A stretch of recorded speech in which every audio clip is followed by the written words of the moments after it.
ഹായോ earnest അക്കാഡമിയുടെ മറ്റൊരു വീഡിയോയിലേക്ക് സ്വാഗതം. നമുക്കറിയാം, കേരള വാട്ടർ അതോറിറ്റി ഓപ്പറേറ്ററിന്റെ നോട്ടിഫിക്കേഷൻ ഉടൻ തന്നെ ഉണ്ടാവും. രണ്ട് കാരണങ്ങളാണ്.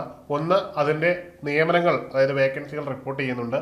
രണ്ടാമതായിട്ട് കേരള PSC തുടരെ കാണിക്കുന്ന ഒരു പ്രവണതയുണ്ട്.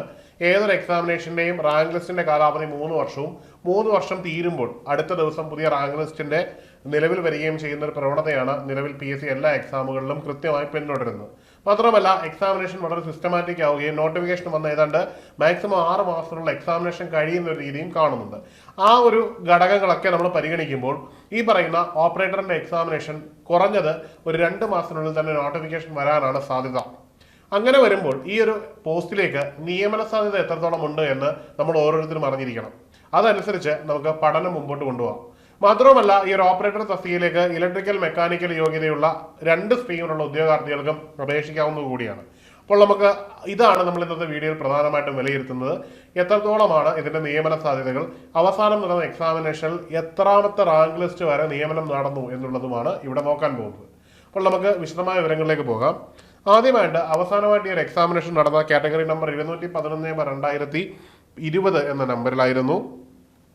അന്നത്തെ യോഗ്യത എന്ന് പറയുന്നത് SLC പാസ്സായ ശേഷമുള്ള NCVT സർട്ടിഫിക്കറ്റ് ആണ്. അതിനുശേഷം ഈ അടുത്തിടെ ഡിപ്പാർട്ട്മെന്റൽ വൈസിൽ ഒരു നോട്ടിഫിക്കേഷൻ ഈ ഒരു പോസ്റ്റിലേക്ക് വന്നിരുന്നു.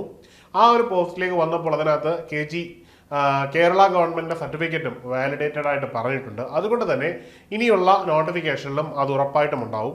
അങ്ങനെ വരുമ്പോൾ BTech ഉദ്യോഗാർത്ഥികൾക്കും ഡിപ്ലോമ ഉദ്യോഗാർത്ഥികൾക്കും അവരുടെ ഹയർ വെച്ച് അപേക്ഷിക്കുന്നതിന് യാതൊരുവിധ തടസ്സങ്ങളും ഉണ്ടായിരിക്കില്ല. ഇനിയും ഈ ഒരു പോസ്റ്റിന്റെ ശമ്പളത്തിലേക്ക് പോവുകയാണെങ്കിൽ 27,200 തുടങ്ങി 73,600 വരെ സാലറി ലഭിക്കുന്ന ഒരു പോസ്റ്റാണ്. ഇതിന് അപേക്ഷിക്കാനുള്ള പ്രായപരിധി 19 വയസ്സ് മുതൽ 36 വയസ്സ് വരെയാണ്. ഇനിയും ഇതിന്റെ അവസാനമായിട്ട് വന്ന DOE മറ്റു വിശദാംശങ്ങളുമാണ് നമ്മൾ നോക്കുന്നത്. അതായത് അന്ന് ഈ ഒരു നോട്ടിഫിക്കേഷൻ വരുമ്പോൾ ഇതിന്റെ വേക്കൻസികളുടെ എണ്ണം കേവലം 88 എണ്ണം മാത്രമായിരുന്നു. ഇനി DOEയിലേക്ക് വരുമ്പോഴാണ് നമ്മൾ ഇതിന്റെ ഒരു അത്ഭുതം കാണാൻ പോകുന്നത്. ഇതിന്റെ DOE നിലവിൽ വരുന്നത് 7/2/2023 7/2/2023 വന്നാൽ ഇനി ഒരു 3 വർഷം, അതായത് 7/2/2026 അതായത് ഒരു 3 വർഷം കഴിയുമ്പോൾ എന്ത് ചെയ്യണം? ഇതിന്റെ റാങ്കിന്റെ കാലാവധി കഴിയണം. അങ്ങനെ 88 വേക്കൻസികളുമായിട്ട് വന്ന നോട്ടിഫിക്കേഷനിൽ മെയിൻ ലിസ്റ്റ് മാത്രം പബ്ലിഷ് ചെയ്ത കാൻഡിഡേറ്റുകളുടെ എണ്ണമാണ് 1081. അതായത് 88 പേരെ ആവശ്യമുള്ള സ്ഥാനത്ത് മെയിൻ റാങ്ക് ലിസ്റ്റ് തന്നെ ഏതാണ്ട് 1051 പേരുടേതായിട്ട് ഉയർന്നു. അതായത് നോട്ടിഫിക്കേഷൻ വരുമ്പോഴത്തെ അവസ്ഥയിൽ നിന്ന് റാങ്ക് ലിസ്റ്റ് പബ്ലിഷ് ചെയ്യുന്ന അവസ്ഥയിലേക്ക് വന്ന മാറ്റമാണ്. മാത്രമല്ല, മെയിൻ ലിസ്റ്റിൽ നിന്ന് ഏതാണ്ട് 527 പേരെ നിയമിക്കുകയും ചെയ്തു എന്നുള്ളിടത്താണ് ഇതിന്റെ ഇമ്പോർട്ടൻസ് മനസ്സിലാകുന്നത്. അപ്പോൾ നിങ്ങൾക്ക് മനസ്സിലായി കാണും എത്രത്തോളമാണ് ഇതിന്റെ നിയമന സാധ്യതകളെന്നും എത്രത്തോളമാണ് ഇതിന്റെ പ്രായോഗികതയെന്നും. അതായത് മറ്റേതൊരു ടെക്നിക്കൽ എക്സാമിനേഷനേക്കാളും കൂടുതൽ നിയമനം നടക്കുന്നു. ഒരു ജനറൽ PSC എക്സാമിനേഷനിലൊക്കെ നടക്കുന്ന പോലെ ഒരു നിയമനം തന്നെ നമുക്ക് ഈ ഒരു കേരള വാട്ടർ അതോറിറ്റി ഓപ്പറേറ്ററിലും കാണാൻ കഴിയുന്നുണ്ട്. ഇനി അന്ന് നടന്ന എക്സാമിനേഷന്റെ കട്ട് ഓഫ് മാർക്ക് നോക്കാം. 44.67 മാർക്കായിരുന്നു കട്ട് ഓഫ് മാർക്കായിട്ട് വന്നത്. അന്ന് റിട്ടേൺ എക്സാമിനേഷനിൽ മാക്സിമം മാർക്ക് നേടാൻ കഴിഞ്ഞത് 82.33 ആണ്.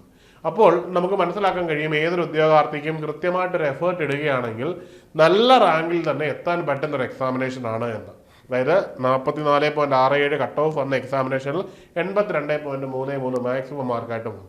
അപ്പോൾ നിങ്ങളെപ്പോലുള്ള ഒരാൾക്ക് കൃത്യമായ എഫേർട്ട് ഇട്ടാൽ അത്യാവശ്യം നല്ല റാങ്കിൽ തന്നെ എത്താൻ പറ്റും. ഇനി നമുക്ക് റാങ്ക് ലിസ്റ്റിന്റെ ആകെ മൊത്തത്തിലുള്ള ഒരു ഔട്ട്ലൈൻ നോക്കാം.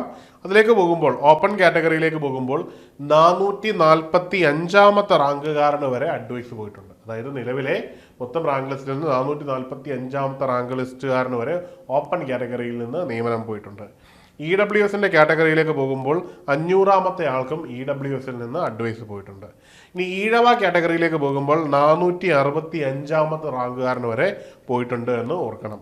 ഇനി ഷെഡ്യൂൾഡ് കാസ്റ്റ് കാറ്റഗറിയിലേക്ക് എത്തുമ്പോൾ 18ാമത്തെ സപ്ലിമെന്ററി ലിസ്റ്റിൽ നിന്നും ആളിനെ എടുത്തിട്ടുണ്ട്. അതായത് സപ്ലിമെന്ററി ലിസ്റ്റിൽ 18ാമത് കിടന്ന ആൾക്കും അഡ്വൈസ് പോയിട്ടുണ്ട്. ഇനി ഷെഡ്യൂൾഡ് കാസ്റ്റിന് ശേഷം ഷെഡ്യൂൾഡ് ട്രൈബിലേക്ക് എത്തുമ്പോൾ അവിടെ സപ്ലിമെന്ററി ലിസ്റ്റിൽ നിന്ന് 6ാമത്തെ ആളിനെ എടുത്തതായിട്ട് കാണാൻ കഴിയുന്നു. ഇനി മുസ്ലിമിലേക്ക് എത്തുമ്പോൾ 459ാമത്തെ ആൾക്കും മുസ്ലിം കാറ്റഗറിയിൽ നിയമനം നടന്നു എന്ന് കാണാൻ കഴിയും. ഇനി LCയിലേക്ക് എത്തുമ്പോൾ അത് സപ്ലിമെന്ററി ലിസ്റ്റിൽ നിന്ന് 5ാമത്തെ ആളിനെ വരെ എടുത്തിട്ടുണ്ട്. ഇനി OBC അതർ OBC കാറ്റഗറിയിലേക്ക് എത്തുമ്പോൾ മെയിൻ ലിസ്റ്റിൽ 480 ആളിനെ അവരെ എടുത്തതായിട്ട് കാണാൻ കഴിയുന്നുണ്ട്. ഇനി വിശ്വകർമ്മ കാറ്റഗറിയിലേക്ക് എത്തുമ്പോൾ 449, SUCI നാടാറിലേക്ക് മെയിൻ ലിസ്റ്റിൽ നിന്ന് 777 ആളും, ഹിന്ദു നാടാറിൽ നിന്ന് 820 കാറ്റഗറി നമ്പറിലും, ഇനി SCCയിലേക്ക് scheduled caste to convert to ക്രിസ്ത്യാനിറ്റിയിലേക്ക് മൂന്നാമത്തെ സപ്ലിമെന്ററി ലിസ്റ്റിൽ മൂന്നാമതും, ധീവരയിൽ 859 ആളിനെയും നിയമിച്ചതായിട്ട് കാണാൻ കഴിയുന്നുണ്ട്. അതായത് നമുക്ക് മനസ്സിലാവുന്നുണ്ട് ആകെ മൊത്തം അഡ്വൈസ് പോയിരിക്കുന്നതിൽ എത്രത്തോളമാണ് ഇതിൻ്റെ നിയമന സാധ്യതകൾ വന്നിരിക്കുന്നത് നമുക്ക് വ്യക്തമായിട്ട് കാണാൻ കഴിയുന്നു. അതായത് ഒരു ജനറൽ PSC എക്സാമിനേഷനിൽ എത്രത്തോളമാണോ നിയമനം നടക്കുന്നത് അതിന് സമാനമായിട്ട് തന്നെ നിയമനങ്ങൾ നടക്കുന്നു എന്നുള്ളതാണ്. അതായത് ഇപ്പോൾ നിങ്ങൾ കൃത്യമായി പഠിച്ചു തുടങ്ങിയാൽ നിയമനങ്ങൾ നടക്കുന്ന ഒരു പോസ്റ്റാണ്. കൃത്യമായ ഒരു എഫർട്ട്, അതായത് മറ്റ് ടെക്നിക്കൽ PSC എക്സാമിനുകൾക്കൊക്കെ കൊടുക്കുന്ന അതേ എഫർട്ട് ഇവിടെ കൊടുത്തു കഴിഞ്ഞാൽ നിങ്ങൾക്ക് നിയമന സാധ്യതകൾ ഏറെയാണ്. ഇതുപോലെ തന്നെയായിരിക്കും ഇനി വരുന്ന റാങ്ക് ലിസ്റ്റിൻ്റെ സ്വഭാവം. അപ്പോൾ ഇനിയുള്ളത് നിങ്ങളുടെ പഠനമാണ്. അപ്പം ഇങ്ങനെ പഠിച്ചു തുടങ്ങുന്നത്, അതായത് നോട്ടിഫിക്കേഷൻ വന്ന് ഏതാണ്ട് 6 മാസത്തിനുള്ളിൽ തന്നെ എക്സാം നടക്കും എന്നുള്ളതൊരു ഉറപ്പുള്ളൊരു കാര്യമാണ്. ഈ 6 എന്നുള്ളത് മാക്സിമമാണ്. ഈ അടുത്തിടെ നടന്ന പല പരീക്ഷകളുടെയും സമയമെന്ന് പറഞ്ഞാൽ നോട്ടിഫിക്കേഷൻ വന്ന് 2 മാസത്തിനും 3 മാസത്തിനുള്ളിൽ തന്നെ കൺഫർമേഷനും എക്സാമും വരുന്ന രീതിയിലാണ് PSC മുമ്പോട്ട് പോകുന്നത്. അപ്പോൾ നോട്ടിഫിക്കേഷനൊക്കെ വരും എന്ന് ഉറപ്പുള്ളൊരു എക്സാമിനേഷന് നമ്മൾ ഇപ്പോൾ തന്നെ പഠിച്ചു തുടങ്ങേണ്ടതാണ്. അതിനായിട്ട് ഏണസ്റ്റ് അക്കാഡമിയിലെ കോഴ്സുകൾ അവൈലബിൾ ആണ് ഓപ്പറേറ്ററിൻ്റെ. നിങ്ങൾ ഇപ്പോൾ തന്നെ കോഴ്സിന് ജോയിൻ ചെയ്ത് തുടങ്ങേണ്ടതാണ്. ഓൺലൈൻ കോഴ്സ് ആയതുകൊണ്ട് തന്നെ നിങ്ങളുടെ ജോലിയോടൊപ്പം തന്നെ നിങ്ങൾക്ക് പഠിക്കാൻ കഴിയും. അപ്പോൾ മറക്കണ്ട, ഇപ്പോൾ തന്നെ പഠിച്ചു തുടങ്ങിയാൽ നമുക്ക് നല്ലൊരു റാങ്കിൽ എത്താൻ കഴിയും. അതായത് റാങ്ക് ലിസ്റ്റിന്റെ കാലാവധി തീരുന്നവരെയൊന്നും കാത്തിരിക്കേണ്ടി വരുന്നില്ല. നിങ്ങൾക്ക് അഡ്വൈസ് കിട്ടാൻ റാങ്ക് ലിസ്റ്റ് നിലവിൽ വന്ന് ജനറൽ കാറ്റഗറിയിൽ OCയിൽ തന്നെ നിങ്ങൾക്ക് എന്ത് ചെയ്യാൻ പറ്റും, നിങ്ങൾക്ക് അഡ്വൈസ് കിട്ടുന്ന ഒരു സാഹചര്യത്തിലേക്ക് എത്താൻ പറ്റും. അപ്പോൾ മറക്കണ്ട, ഇപ്പോൾ തന്നെ ജോയിൻ ചെയ്ത് സർക്കാർ ജോലി എന്ന നമ്മുടെ ലക്ഷ്യം നേടിയെടുക്കുക. അപ്പോൾ കോഴ്സിൽ ജോയിൻ ചെയ്യുന്നതിനും കൂടുതൽ വിവരങ്ങൾക്കും താഴെയുള്ള ഗൂഗിൾ ഫോം ഫില്ല് ചെയ്യാവുന്നതാണ്, അല്ലെങ്കിൽ ഈ കാണുന്ന നമ്പറിൽ ബന്ധപ്പെടാവുന്നതാണ്. എല്ലാവർക്കും വിജയാശംസകൾ. മറ്റൊരു വീഡിയോയിൽ കാണാം. Good bye.